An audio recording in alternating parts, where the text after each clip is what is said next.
알면 알수록 편해지는 심리상담 이야기.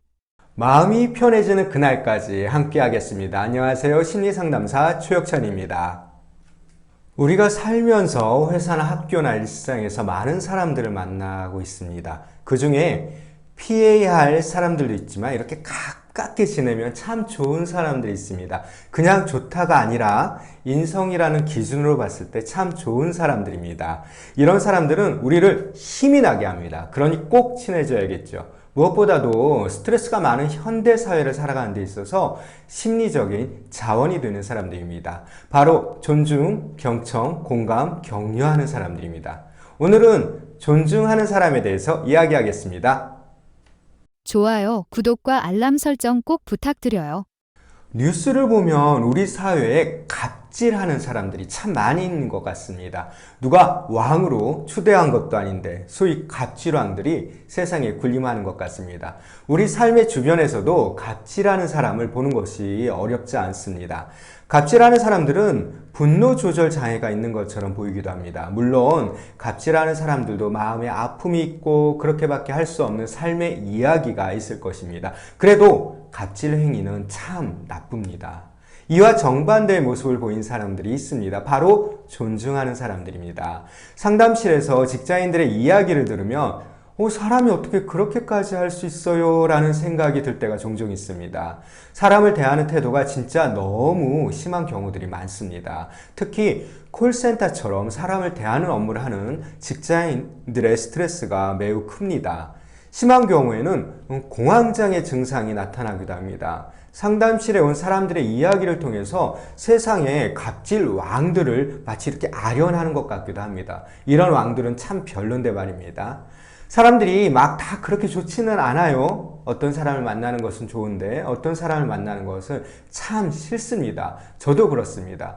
모든 사람이 다 좋을 수는 없습니다. 당연합니다. 심지어 전 세계 사람들이 좋아하는 K-팝 아이돌 그룹도 분명히 좋아하는 사람들과 좋아하지 않는 사람들이 있을 것입니다. 그런데 나를 존중하는 사람을 좋아하지 않을 사람은 별로 없을 것 같습니다. 마음이 병들지 않고서야 존중하는 사람을 재수없다 이렇게 밀쳐내지는 않겠죠.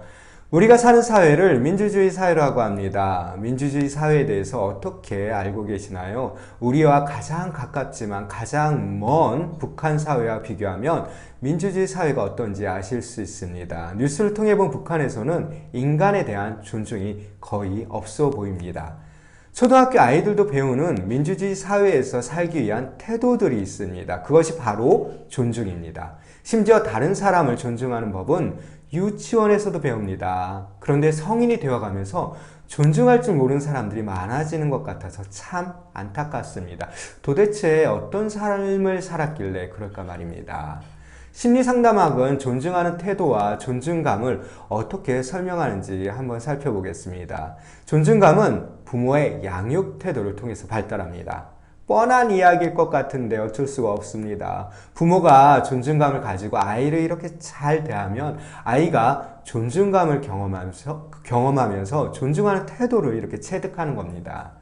존중감이 학원에서 이렇게 막 공부한다고 생기는 것은 아니잖아요. 인성은 경험한 것이 중요합니다. 그래서 부모의 자녀 양육은 아이를 학습시키는 과정인 것입니다. 부모의 양육 태도에 양극단적인 모습이 있습니다. 자녀를 막 강하게 통제하거나 과잉보호를 하는 경우가 있습니다. 반대로 자녀의 욕구를 무한하게 허용하거나 막 방임을 하는 경우가 있습니다. 이러한 것들은 자녀를 존중하는 태도가 절대 아닙니다. 부모라면 주의하셔야 합니다.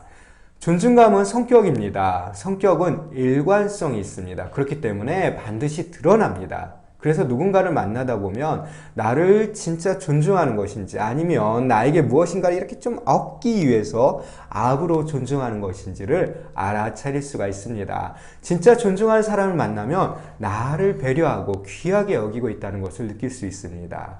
누군가를 존중한다는 것은 마치 꽃과 나무에 이렇게 물을 주는 것과 같습니다. 그래서 대인관계 스트레스로 찌그러진 자존감도 다시 이렇게 세워질 수가 있는 것입니다. 주변에서 존중하는 사람을 만난다면 꼭 친해지세요. 그리고 서로 존중하면서 관계를 지속하시면 큰 힘이 됩니다. 오늘은 이런 사람과 꼭 친해지면 좋을 사람으로 존중하는 사람에 대해서 알아보았습니다. 시청해 주셔서 감사합니다. 고맙습니다.